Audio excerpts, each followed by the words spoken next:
50,000 إنسان كان بيجوا هون. أنا شايف هذول كثار جدا اللي موجودين حاليا. للناس اللي تحب الشلالات لا تنسوا زيارة هذا المكان. يا بسم الله يا رب. قبل لا ابلش الفيديو حابب انوه لشغله، كنت اعلنت عن مسابقه الفيديو اللي فات، والمسابقه كالاتي يا اخوان. لو وصلنا 80,000 مشترك خلال شهرين، يعني احنا حاليا في نهايه شهر واحد لنهايه شهر مارس، لو وصلنا 80,000 مشترك، 5 من الاشخاص اللي راح يعلقوا على هذا الفيديو راح يكسبوا كل واحد $100. ولو وصلنا 100,000 مشترك في نفس الفتره، 5 من الاشخاص اللي راح يعلقوا على هذا الفيديو راح ياخذ كل واحد منهم رحله لاسطنبول.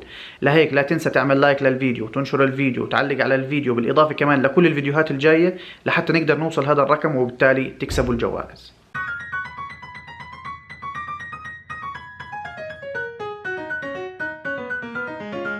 يسعد اوقاتكم حبايب القلب من وين ما كنتوا بتشوفونا، واهلا وسهلا فيكم فيديو جديد.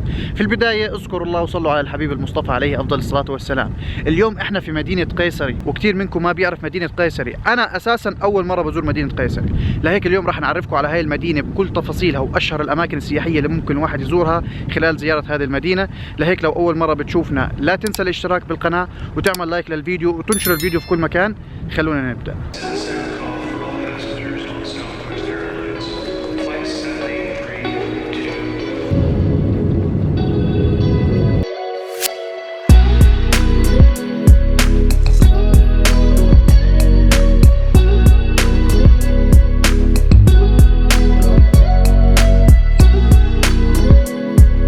حبيب القلب، احنا حاليا موجودين في منطقة جبل أرجيس. هذا واحد من افضل الاماكن السياحية على مستوى رياضة التزلج في تركيا، خلينا نحكي اللي هي السياحة الشتوية. لهيك لو حبيت تزور قيصري في فصل الشتاء لازم تزور هذا المكان. بصراحة يا اخوان درجة الحرارة تحت الصفر وانا مش قادر امسك الكاميرا بايدي، معي كفات بس مش عارف وين راحوا.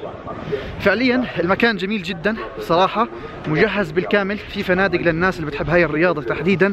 بامكانك تيجي هون وتجلس في اوتيل وكل يوم تنزل تمارس رياضة تزلج براحتك، ما حدا راح يحكي معك. طبعا في تكاليف خاصة ما بعرف قديش بالضبط، لكن بشكل عام ما شاء الله المكان مزدحم. هسه بطلع معكم بالصورة. بكل صراحة يستحق التجربة والله جد. يعني في اكثر من تلفريك، في التلسياج مفتوح هذا للناس اللي ما عندهاش اي مشكله مع البرد، وفي تلفريك اللي هو المغلق. فالاشي حلو جدا يا اخوان. راح اصور لكم شويه لقطات اطلع معكم بالشاشه. رائع جدا هذا المكان. جبل أرجيس يا حبيب القلب يعتقد انه بركان ثار قبل 200 سنه قبل الميلاد، يعني هاي قمه بركانيه خامده يا اخوان.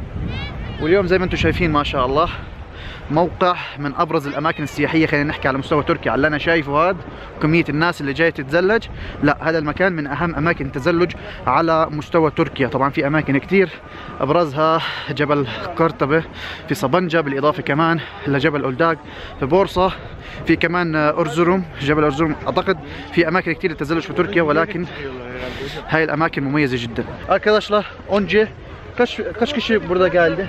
50.000 kişi. 50,000 انسان كان بيجوا هون. انا شايف هذول كثار جدا اللي موجودين حاليا، ولكن هذول بيجوش 3000 تقريبا. ولكن قبل على مستوى قبل كورونا يعني كميه الناس اللي كانوا موجودين هون 50,000. انتم متخيلين؟ وطبعا يا حبيب القلب المكان مجهز بالكامل، في اكثر من قسم للمحترفين، قسم للناس اللي راح تتعلم. يعني هذا القسم مثلا اللي فوق هون، هذا زي تقريبا 300 400 متر بيطلعوك لفوق، تمام، من خلال الممر اللي بيطلع معكم بالشاشه. وبتنزل يا معلم تتدرب، تقع لك شوي، تمشي شوي زي هيك يعني، وبعدين بتطلع على التلفريك اللي بوصلك لاعلى الجبل فوق خالص، والناس بينزلوا من فوق من هناك. هاي بشكل عام الاجواء في جبل أرجيس. بكل صراحه المكان مميز جدا وكثير سياح. اغلب الناس الموجودين هون روس يا اخوان، اوكرانيا، الشغلات هاي، ولكن برضو الشعب التركي متواجد هنا. لا حلوه الاجواء بجد.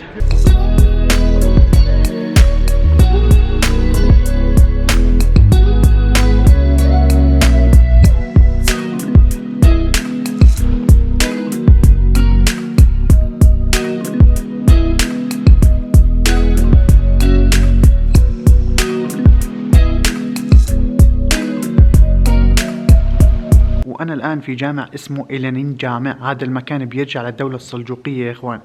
رغم أنه قيصري واحدة من المدن اللي فيها أشهر المعماريين العثمانيين، إلا أنه أكثر المزارات التاريخية والسياحية بهذا المكان بترجع إما للعهد الروماني أو حتى للدولة السلجوقية. فهذا الجامع اللي بيطلع معاكم بالصورة هو للدولة السلجوقية. جدا جميل هذا الجامع.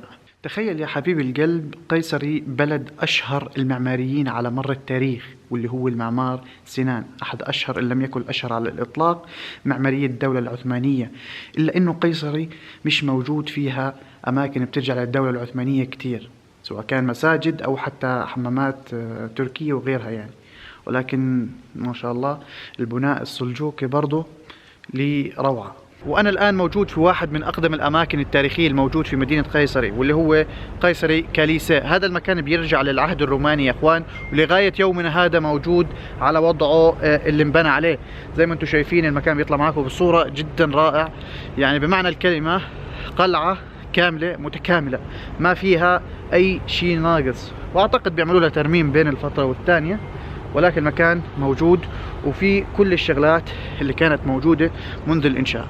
والحلو ببلدية قيصري إنها مستغلة هذه القلعة بطريقة جميلة جدا، لدرجة إنه عملت فيها متحف مزود بجميع الآثار الرومانية اللي كانت موجودة بهاي المدينة زي ما بيطلع معاكم بالصورة. أما المكان اللي بيطلع معاكم حبايب فهو اسمه هونات مركز. هذا المركز بيرجع للدولة السلجوقية، وأول مركز للدولة السلجوقية في الأناضول.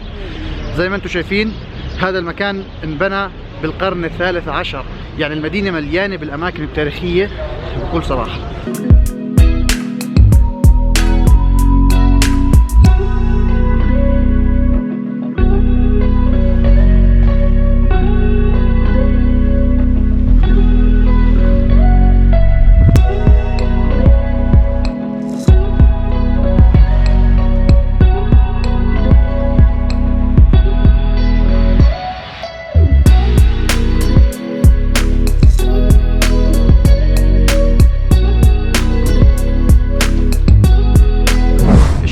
اللي انا متاكد منه انه قوه الرياح في هذا المكان مش طبيعيه فعليا. احنا عند بحيره يا اخوان،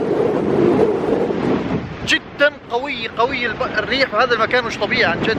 واحنا رايحين لقابوس باشا شلاله. زي ما انتم شايفين هذا النهر على الطريق، اشي جدا روعه بكل صراحه. المكان يا اخوان مليء بالشغلات الحلوه رح نتعرف عليها خلال الفيديو. يا حبيب القلب، الشلال اللي بيطلع وراي اسمه قابوس باشا شلاله، واحد من اجمل الاماكن السياحيه الموجوده في منطقه قيصري. الناس اللي بتحب تزور الاماكن المختلفه واللي ما راحها ناس كثير، فهذا الشلال يعتبر من اجمل هاي الاماكن. يعني خلال جيتك لكابادوكيا ممكن توصل هذا المكان، ما في وقت كثير، يمكن نص ساعه بالكثير لتوصل لهذا المكان الاكثر من رائع. على فكره انا بحب الشلالات جدا، يعني 3 شلالات جنب بعض، صغير وسط كبير، فهذا الاشي حلو جدا للناس اللي بتحب الشلالات. لا تنسوا زيارة هذا المكان، يعني مجهز بالكامل المكان. ممشى سيارات كمان، فيك توقف سيارتك هون. احنا جايين بسيارة اساسا، لكن اشي من الاخير روعة. سبحان الله يا اخوان، اللي بيميز هاي الشلالات انها طالعة من الجبل، يعني مو نازلة من جبل، لا طالعة من قلب الجبل. هذا الاشي حلو كثير، الله ما شاء الله، يعني الاشي جدا رائع. انا كنت فاكرهم 3 شلالات، لا في واحد هون وفي واحد ورا، يعني 5 تقريبا. شوفوا لي علو الجبل ما شاء الله،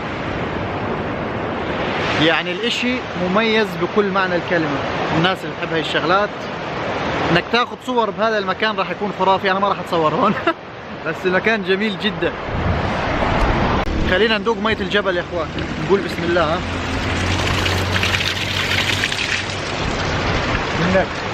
ما شاء الله، لذيذة بكل معنى الكلمة يا اخوان جد. قررنا نعمل مسار ومغامرة، نمشي من تحت الشلال. نقع، لا اوه يا بسم الله يا رب. اوه على المية يا معلم، حلو المغامرة. ها حبيب القلب، مهما حكيت او وصفت هذا المكان مش راح اقدر اوصل لك معلومة. مشان هيك بتيجي انت وبتشوف بعينك يا حبيب. شايفين الشلال؟ رائع جدا.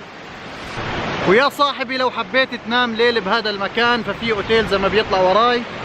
هذا الاوتيل اسمه قابوس باشا اوتيل. الاوتيل يعني ما بعرف قديش اسعاره بالضبط، بس موقعه زي ما انتم شايفين كل غرفة وإلها بلكونة. هو عبارة عن أكواخ صغيرة يعني، ولكن تحتك على طول شلال يا حبيب.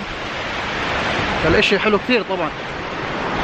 لجماعة الفايف ستارز والفور ستارز هون ما في ستارز خالص، هون عيشة ريفية على الآخر يعني. الأوتيل ما راح تلاقيه بالفخامة اللي أنت متوقعها. أوكي، فاكرين مياه السد اللي حكينا عنها قبل شوي؟ بتتجمع كلها هون يا إخوان. وشو عاملين كراسي، وبتيجي تقعد هون على الإطلالة يا معلم. أقسم بالله دلع. مع الإطلالة الجميلة اللي بتطلع وراي من منطقة كابادوكيا بكون وصلت لنهاية فيديو قيصري. لهيك أعطيتكم بعض المعلومات المهمة عن هاي المدينة. الناس المهتمة إنها تزورها ممكن تزوروا هاي الأماكن، بالإضافة لأماكن كتير أنا ما قدرت أغطيها. وبالنهاية لا تنسوا الاشتراك بالقناة وتعملوا لايك للفيديو وتنشروا الفيديو في كل مكان. التعليق على الفيديو اللي فات مهم جدا لحتى تشتركوا بالمسابقة وتنشروه كمان. سلام.